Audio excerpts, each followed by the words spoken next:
Dhaka board 2023 উদ্দীপকটা লক্ষ্য করো।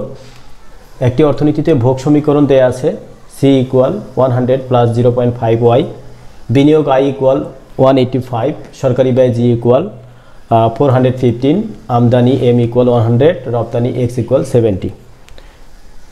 এখানে ক আর খ বাদ দিয়ে গ আর ঘ এই দুইটা আমাদের এই উদ্দীপকের আলোকে অ্যান্সার করতে হবে। আর ক নাম্বার হলো কি, জাতীয় আয় কি, জাতীয় আয় কাকে বলে? একটা নির্দিষ্ট সময়ে, সাধারণত এক বছরে, কোনো দেশে বস্তুগত এবং অবস্তুগত যে সকল দ্রব্য বা সেবা উৎপন্ন হয় তার আর্থিক মূল্যের সমষ্টিকে কি বলে? জাতীয় আয় বলা হয়। এই এক লাইন বা দুই লাইন আমরা লিখলেই হবে। এখানে দেখো আমি এটা নোট ডাউন করে দিয়েছি, তোমরা স্ক্রিনশট দিয়ে রাখতে পারো। তারপর খ নম্বর কী চেয়েছে? ব্যক্তির ভোগ তার মোট আয় নয় বরং ব্যয়যোগ্য আয়ের উপর নির্ভর করে, ব্যাখ্যা করো। তার আগে আমাদের জানতে হবে ব্যয়যোগ্য আয়টা কি। ব্যয়যোগ্য আয় হলো, এটা একটু জেনে রাখি, ব্যয়যোগ্য আয় হলো কোনো ব্যক্তির আয় থেকে সরকারি কর বা অন্যান্য ব্যয় বাবদ বাদ দেওয়ার পর যা থাকে সেটাই হলো ব্যয়যোগ্য আয়। তাহলে ব্যক্তির ভোগ তার মোট আয় নয় বরং ব্যয়যোগ্য আয়ের উপর নির্ভর করে। কোনো ব্যক্তি যখন আয় করে তার পুরোটাই নিজের ভোগ এবং সঞ্চয়ের কাছে ব্যয় করতে পারবে না। আয় করার পর সরকারকে ইনকাম ট্যাক্স দিতে হবে, আয়কর দিতে হবে। তাহলে আয়কর দেওয়ার পর যেটা থাকে সেটাই ব্যয় করতে পারবে। তাহলে আমরা কি বুঝতেছি? যে ব্যক্তির ভোগ ব্যয়যোগ্য আয়ের উপর নির্ভর করে, মোট আয়ের উপর নয়। তাহলে গুছিয়ে এইটুকু লিখবো আমরা যে ব্যক্তির ভোগ তার মোট আয় নয় বরং ব্যয়যোগ্য আয়ের উপর নির্ভরশীল। কারণ মানুষ তার আয়ের সম্পূর্ণ অংশই ব্যয় করতে পারে না। মানুষ তার আয়ের একটি অংশ সরকারকে কর বা অন্যান্য ব্যয় হিসেবে প্রদান করতে হয়। এসব কর ও অন্যান্য ব্যয় বাদ দিয়ে যা অবশিষ্ট থাকে তা ভোগের জন্য ব্যয় ও সঞ্চয় করতে পারে। তাই বলা যায় ব্যক্তির ভোগ তার আয় নয়, মোট আয় নয় বরং ব্যয়যোগ্য আয়ের উপর নির্ভর করে। বুঝতে পারছো আশা করি। এখন উদ্দীপক অনুসারে গ নাম্বার, উদ্দীপক অনুসারে ভারসাম্য জাতীয় আয় নির্ণয় করো। ভারসাম্য জাতীয় আয় এখানে উদ্দীপকে দেয়া আছে, এই আলোকে আমরা ভারসাম্য জাতীয় আয়টা নির্ণয় করব। তাহলে দেখো উদ্দীপক অনুসারে ভারসাম্য জাতীয় আয় নির্ণয় করা হলো গ নাম্বার। এখানে দেয়া আছে সেগুলো আমরা তুলে ধরছি। জাস্ট প্রথমে উদ্দীপকে দেয়া আছে ভোগ সমীকরণ দেয়া আছে, বিনিয়োগ সমীকরণ, সরকারি ব্যয়, আমদানি আর রপ্তানি দেয়া আছে। এখান থেকে আমরা জাতীয় আয় নির্ণয় করব। এখন তোমরা তো জানো জাতীয় আয় নির্ণয় করার জন্য এটা ব্যয় পদ্ধতিতে আমরা জানি যে আমরা জানি জাতীয় আয় ওয়াই মানেই জাতীয় আয় ক্ষেত্রে বোঝাচ্ছে C + I + G + X - M। এখন কেন আমরা এখানে ব্যয় পদ্ধতিতে জাতীয় আয় নির্ণয় করার জন্য 2 খাত বিশিষ্ট আছে, 3 খাত বিশিষ্ট আর 4 খাত বিশিষ্ট তিনটা পদ্ধতি। C আর I এর মান যদি দেওয়া থাকে তাহলে 2 খাত, আর যদি G থাকে তাহলে C + I + G 3 খাত, আর যদি X আর এক্সপোর্ট আর ইম্পোর্টও দেওয়া থাকে তাহলে এটা 4 খাত। এখানে যেহেতু 4টায় দেওয়া আছে, বিনিয়োগ দেওয়া আছে, সরকারি ব্যয়, আমদানি রপ্তানি দেওয়া আছে, ভোগ দেওয়া আছে, এজন্য আমরা 4 খাত বিশিষ্ট জাতীয় আয়ের সূত্রটা লিখেছি। Y = C + I + G + X - M। ওকে, এখন আমরা এই মানগুলো এখানে বসিয়ে দেব। মানগুলো বসিয়ে দিই, দেখি। বা Y = C এর মান কত?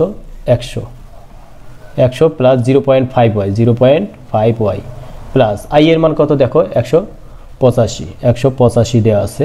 G এর মান কত দেওয়া আছে দেখো? 415। তারপর X কত দেওয়া আছে? X দেওয়া আছে 70, এই যে 70, - M কত দেওয়া আছে? 100 দেওয়া আছে। বা আমাদের টার্গেট Y মান, Y মানেই তো জাতীয় আয়, Y মান বের করে দেব। তাহলে Y মাইনাস, এখানে দেখো এখানে 0.5y আছে, ওয়াইটাকে আমরা বাম পাশে নিয়ে আসবো। তাহলে -0.5y ইকুয়াল, আর বাকি সব যোগ করে দিব। 100, 185, 415 আর 70 মাইনাস এটাকে তুলে নেই। দেখি, এই যে 100 যোগ করো, 100 যোগ 185 যোগ 415 কত হলো? 700। আর এখানে বিয়োগ হয়, এখানে 700টা আগে তুলে ধরো তাহলে সুবিধা হবে। 700 প্লাস প্লাস হবে, কিন্তু এখানে 70 থেকে যদি 100 বিয়োগ যায় তাহলে কত হবে? -30। এখানে -30। ওকে, ভেঙে ভেঙে করাচ্ছি তাহলে সুবিধা হবে। এখানে আরেকটা কাজ করবা, এখন ওয়াই এখানে কমন যায়, ওয়াই যদি কমন নেই তাহলে কত হবে? কমন মানে ভাগ, ওয়াইকে ওয়াই দ্বারা ভাগ দিলে 1 মাইনাস 0.5 ওয়াইকে যদি আমরা ওয়াই দ্বারা ভাগ দিই তাহলে 0.5 হবে, ইকুয়াল এখানে 700 থেকে 30 গেলে কত হবে? 670। ওকে, বা এখন দেখো 1 থেকে যদি 0.5 বিয়োগ দিই তাহলে 0.5 ওয়াই হবে, 0.5 ওয়াই ইকুয়াল কত? 670। অতএব আমরা এখন ওয়াই মানটা বের করতে পারি। ওয়াই ইকুয়াল টু কত? 670 ভাগ কত? 0.5 ইকুয়াল 670কে আমরা 0.5 দ্বারা ভাগ দেব,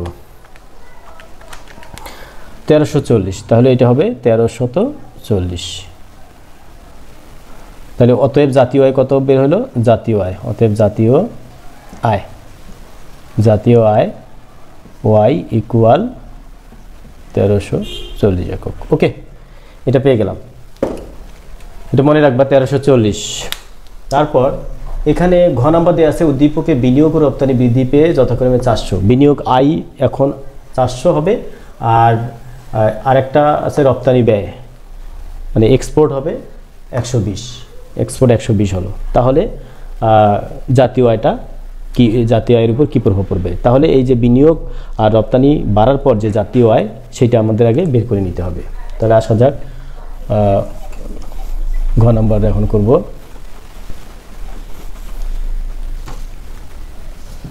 দেখো ঘ নাম্বার, দেখো উদ্দীপকে বিনিয়োগ ও রপ্তানি বৃদ্ধি পেয়ে যথাক্রমে 400 এবং 120 হলে ভারসাম্য জাতীয় আয় নির্ণয় করা হলো। তাহলে আমরা লিখতে হবে, আমরা আগে লিখব এখানে যে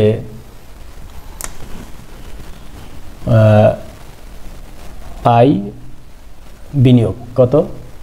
400, এই 400 বিনিয়োগ 400 এবং রপ্তানি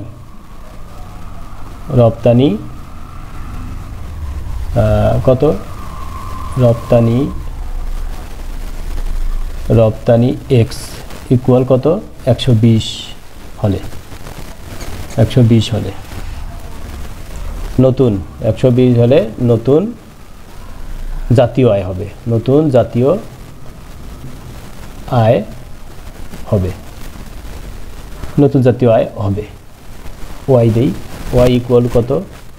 C plus I plus G plus X minus M. এগুলোতে তোমরা যেহেতু নতুন, এগুলোতে একটা প্রাইম দিতে পারো বা স্টার চিহ্ন দিতে পারো, এই যে স্টার চিহ্ন দিতে পারো। ওকে, এই নতুন এটাতেই দিতে পারো। তাহলে এখন আমরা লিখব ওয়াই ইকুয়াল সিতে কত? সি দেওয়া আছে, দেখো আগেরটাই 100 plus 0.5 Y, 100 plus 0.5 Y plus I কত? এখন আই স্টার, তাই না? এখানে আই স্টার হবে, তাহলে কত হলো? 400 প্লাস জি, জি এর মান কত? এখানে জি এর মান আগেরটাই, এখানে যেহেতু পরিবর্তন হয় নাই, 415। ওকে, প্লাস এক্স এর মান কত? এক্স এর মান নতুন, এই জন্য স্টার দিব। এক্স এর মান কত? 400, এই যে 400। এম এর মান কত? আগেরটাই ছিল 100, এম আগে 100 ছিল, 100ই হবে। ওকে, 100। তাহলে এখন আমরা কি করব? ওয়াই মাইনাস 0.5 ওয়াইটাকে এইদিকে নিয়ে আসবো, 5 ওয়াই ইকুয়াল টু কত?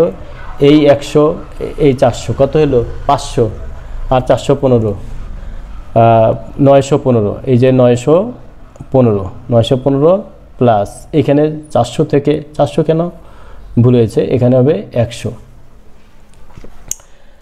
এটা আবার লিখি, এটা আমাদের ভুল হয়ে গেছে, আবার লিখব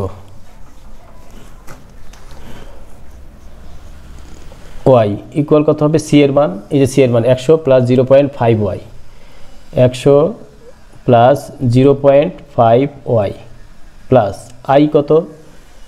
এখানে আই আমরা 400 বসাবো এখন, যেহেতু নতুন বিনিয়োগ বেড়ে গেছে 400 প্লাস জি কত? জি হলো আগেরটা, যেটা থাকবে 415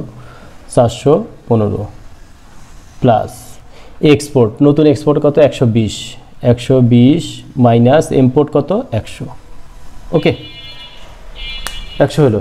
এখন আমাদের টার্গেট ওয়াই মান বের করা যেহেতু, তাহলে ওয়াই মাইনাস এই 0.5 ওয়াইকে আমরা এদিকে নিয়ে আসবো। ওকে, ইকুয়াল এখন এই 100 আর 400 কত হলো 500, আর 415 কত হলো 915, 915 আর এইখানে 120 থেকে 100 বিয়োগ দিলে কত হবে 20, তাহলে 915 যোগ 20, ঠিক আছে। এটা লিখলাম, একবারেও তোমরা লিখতে পারো। তাহলে এখানে y কমন যাবে, y কমন মানে y কে y দ্বারা ভাগ দিলে 1 মাইনাস 0.5 y কে যদি y দ্বারা ভাগ দেই তাহলে 0.5 ইকুয়াল কত হবে 915 আর 20 935। এটা একবারেও এখানে লিখতে পারতা, বা তাহলে এখানে 0.5 y কেন হলো 1 থেকে 0.5 বিয়োগ করলে 0.5 হবে, আর y বসবে, কত হবে 935। অতএব এখন আমরা লিখব y স্টার মানে নতুন জাতীয় আয় ইকুয়াল টু কত হবে 935 ভাগ কত 0.5। ওকে, 935 কে যদি আমরা 0.5 দ্বারা ভাগ দিই তাহলে কত হবে 935 ভাগ 0.5 1870, এটা হবে 1870। ওকে, এটা প্রথমে স্টার না দিয়ে আমরা লিখতে পারি, অতএব y ইকুয়াল টু অতএব সুতরাং আমরা এখানে লিখব সুতরাং, তারপর লিখব সুতরাং নতুন জাতীয় আয়, নতুন জাতীয় আয় বা বিনিয়োগ আর রপ্তানি বেড়ে যাওয়ার পর যে জাতীয় আয়, তারপর দেব y স্টার ইকুয়াল 1870। ওকে, এখন গণং থেকে আমরা পাই যে আগের মানে বিনিয়োগ আর রপ্তানি বৃদ্ধির আগের জাতীয় আয় গণং থেকে পাই, এখানে উল্লেখ করব গণং থেকে পাই যে প্রাথমিক মানে আগেরটা প্রাথমিক জাতীয় আয় y সমান কত পেয়েছিলাম 1340, গ নম্বরে আমরা এটা বের করেছি। গণং থেকে পাই যে প্রাথমিক জাতীয় আয় এত। অতএব জাতীয় আয়ের পরিবর্তন, জাতীয় আয়ের